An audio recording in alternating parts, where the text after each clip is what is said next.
Domingo 20 durante el año. El Evangelio está tomado de Mateo 15, 21, 28.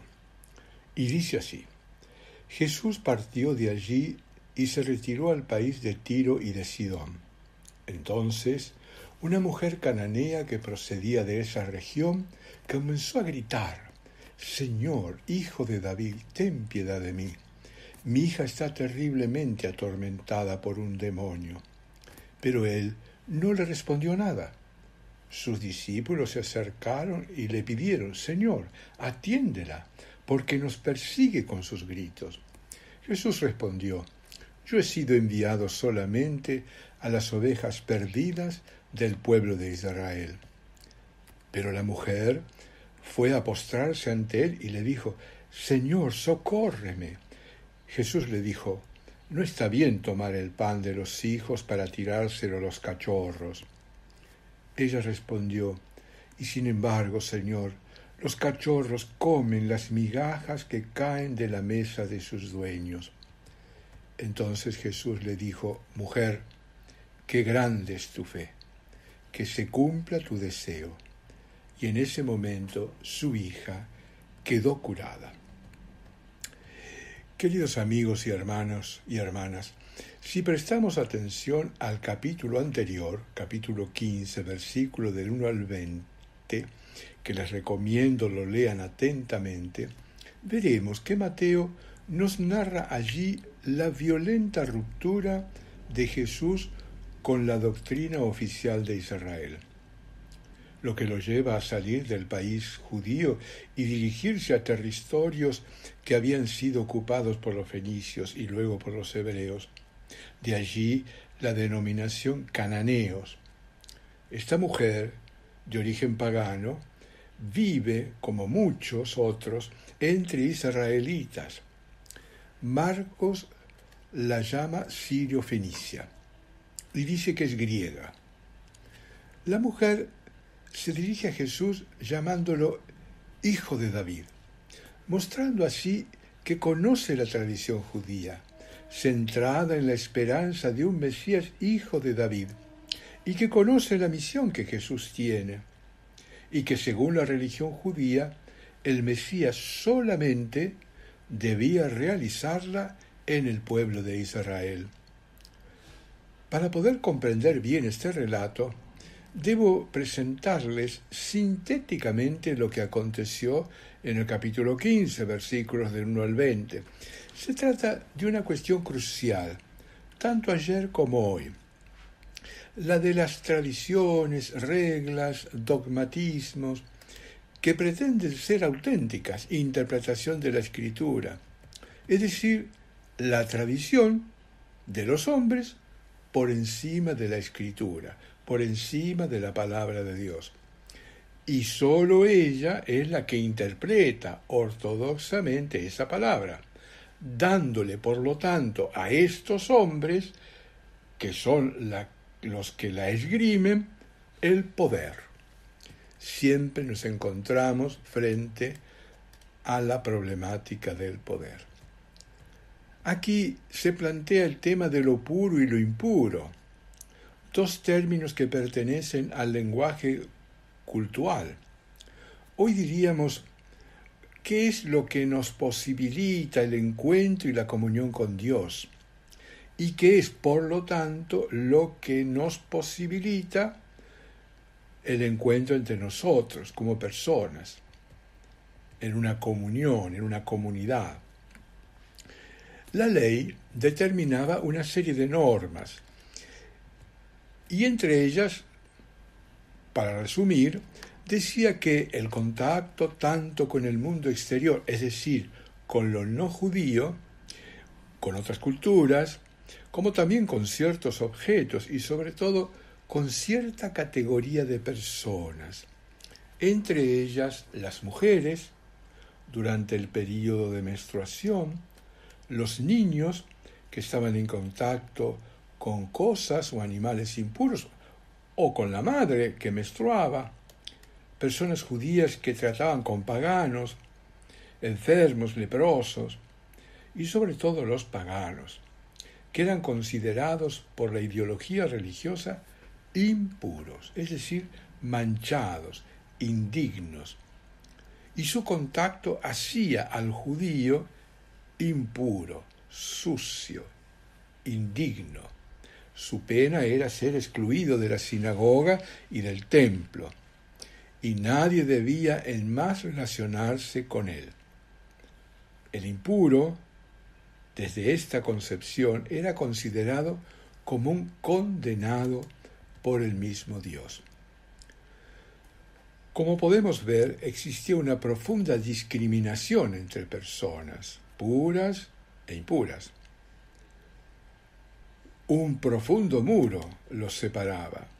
No olvidemos que para la ley, la santidad consistía en la observancia de las leyes y preceptos y sobre todo de mantenerse separados de los paganos. Los impuros no eran consideradas personas dignas, sujetos de derechos y de deberes. Tal discriminación era atribuida, esto es lo trágico, a la voluntad de Dios. Por lo tanto, dentro de Israel, aquellos que no cumplían estas normas de la tradición eran considerados impuros. Perros. Designa esta apelación, perros, a los no judíos. Miren, Rabí Eliezer escribe: el que come con un idólatra, es decir, con un pagano, se asemeja al que come con un perro. Esta ley de lo puro y lo impuro establecía una profunda desigualdad entre las personas, exclusión y marginalidad, que llevaba a la exclusión absoluta de todo derecho, tanto en la vida civil como en la participación del culto. Es decir, una cultura de lo que hoy llamaríamos del descarte, de la exclusión, de la no integración. Una cultura que alimenta la conciencia de que hay seres superiores, que hay una raza superior, que hay un gueto exclusivista, una secta y otros que son los inferiores, los pobrecitos. Recordemos la escena del publicano y del fariseo en el templo. El fariseo se considera superior. Dice: yo no soy como ese, y por tanto tiene derechos ante Dios, ya que cumple la ley con todas sus observancias. Hoy debemos pensar quiénes son aquellos a quienes consideramos impuros y quiénes a los que consideramos, o tal vez nosotros, nos consideramos puros, y ver si esta conciencia de una o de otra manera no se está infiltrando en nosotros, si este fermento farisaico no está fermentando en nosotros, en nuestras familias, en nuestras comunidades y aún en ciertos ambientes eclesiales. Revisar nuestra manera de pensar, de referirnos y sobre todo de obrar ante ciertas personas y grupos sociales, tanto por su pertenencia económica, por su educación, por el lugar de donde provienen o viven, por su raza, su color, sus opciones políticas, religiosas o existenciales. Ya nos advierte Jesús: cuídense de la levadura de los fariseos, es decir, de la hipocresía. Tengamos en cuenta que después de la discusión precedente y de la ruptura por parte de Jesús con esta ideología religiosa, los apóstoles, representados en Pedro, tampoco llegan a entender que lo que verdaderamente nos separa de Dios y de las personas, lo que se opone a la fraternidad y a la comunión, es justamente lo que se va gestando y nace en el corazón de cada uno de nosotros. Es allí desde donde germinan las violencias, las discriminaciones, el odio, la mentira, las guerras, etc. el desprecio del otro.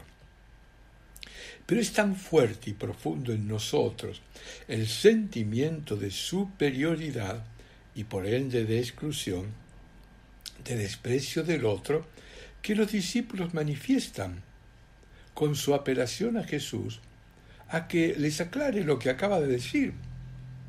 Todos, de una u otra manera, participamos de esta mentalidad. Las causas no es aquí el momento de exponerlo, pero sí de que nos advirtamos y si las vemos, las rechacemos de nuestro corazón, conscientes de que lo contrario sería ser colaboradores en nuestra forma de obrar de una cultura de la marginalidad, del descarte, del exclusivismo. Miren, Pedro, dice Mateo, en casa le pide a Jesús que le explique mejor lo que dijo. Y Jesús le responde y nos dice a nosotros, ¿ni siquiera ustedes son capaces de comprender? Miren, del corazón proceden las malas intenciones, los homicidios, las difamaciones. Estas son las cosas que hacen impuro a la persona. Ahí es donde tenemos que mirar. ¿Qué está pasando en nuestro corazón? Volvamos ahora a nuestro relato, que yo diría es una enseñanza en acción, provocando la reflexión de todos los que somos discípulos de Jesús. Mateo nos relata que esta mujer, que sabe de todas estas tradiciones y por lo mismo del lugar de marginalidad y exclusión que le ha tocado vivir en su pueblo, se acerca a Jesús a gritos. Jesús comienza a enseñarnos, asumiendo en el drama que se está desarrollando el rol o el papel del judío farisaico, del judío ideologizado. Hace como el que no escucha. Primer signo de desprecio hacia la mujer. No escuchar sus gritos, no atender a su dolor, no ver su necesidad. Es como decirle, para mí no existís, no sos nadie. Nada más hiriente que no sentirnos escuchados, que no sentirnos valorados. Los discípulos le dicen que la atienda, pero no porque les importa a la mujer y su súplica, sino para que deje de perseguirlos con sus gritos, dado que les incomoda esta mujer y sus gritos. Jesús les sigue y nos sigue enseñando. Estamos, repito, ante una enseñanza dramatizada. La respuesta de Jesús está en la línea con el personaje que él ha asumido. Es alguien fiel a la ideología israelita, que acaba de fustigar con los fariseos, y a lo que le cuesta renunciar a los discípulos. Por eso ahora dice, miren, yo he sido enviado solamente a las ovejas perdidas de Israel. Mateo dice que la mujer se acerca, se postra ante él, lo que está expresando por un lado su respeto hacia Jesús y su profundo dolor, y le dice, socórreme, mi hija está atormentada terriblemente por un demonio. Aún reconociendo que no tiene derecho de pedir ayuda, confía obtenerla, como en el caso del centurión, ¿se acuerdan? Capítulo 8, versículo 10, donde él dice, Señor, no soy digno de que entres en mi casa, pero una palabra tuya bastará para sanarlo. Los discípulos escuchan y son testigos de la escena. Nosotros también tenemos que ser testigos de la escena, escuchar y mirar. Tenemos que aprender como ellos. Jesús le dice a la mujer, continuando en la tesitura del rol asumido, de la ideología de la exclusión, le dice, no está bien tomar el pan de los hijos para tirárselo a los cachorros. Una respuesta brusca, agresiva por parte de Jesús, aunque suavizada, dado que no la llama perro, sino cachorro. Tiene como finalidad provocar en esta mujer que no cree en la igualdad de ella con el resto de los judíos, que no tiene ningún derecho, más aún que no es hija, despertarla, sacarla de su situación de excluida, de marginal, de su sentimiento de desvalorización, de inferioridad, movilizar los recursos más humanos que laten en su corazón y en toda persona, aún en las situaciones más extremas. Y por otro lado, ante los discípulos, provocar cierto cuestionamiento. ¿Cómo? Este que antes se opuso, ahora se pone en este rol. Todos tenemos que estar aprendiendo. Es una mujer totalmente poseída por la ideología de la discriminación y por el hecho de ser mujer, ya agravada ahora por su condición de pagana, y de la indignidad que ella siente ante aquellos que le han hecho experimentar que son superiores. Es muy probable que el demonio que posee a su hija y que la atormenta terriblemente sea esta misma ideología, unida a la condición de mujer, que le produce un profundo daño. No olvidemos que se trata de una jovencita que ve su futuro totalmente signado. Ella ha nacido inferior. Nació inferior ya por ser mujer, en una cultura donde la mujer no es considerada, y además impura por ser pagana. Y así permanecerá para siempre. Un futuro en la que la cultura le robó para siempre la esperanza, haciendo de ella una vida sin sentido. La mujer se considera inferior. No obstante, la respuesta de Jesús está por encima de la discriminación. Denuncia lo que anida en el fondo de toda exclusión y marginalidad de la persona, mayor aún de la que separa a los pueblos. La mujer comienza ahora a sacar de sí su capacidad de confiar y la deposita en Jesús. Confía en su bondad. Seguramente oyó hablar de él. Se sabe inferior, pero sabe que el amor de Jesús es más fuerte y que es ese amor de este hombre concreto, judío, que está frente a ella, es el que puede sacarla, rescatarla, liberarla, dignificarla, no solo a ella, sino a su querida hija. Es el amor de Jesús el que puede derribar todos los muros que los hombres hemos construido. Esta fe en la bondad, en el amor de Jesús, es la que obtiene la curación de la hija. La cananea y su hija, como el paralítico y los que lo llevan en la camilla, representan a un mismo personaje. Allá, el hombre muerto por el pecado, inmovilizado. Aquí, la persona excluida, despreciada, considerada inferior, muerta en vida y sin ningún derecho.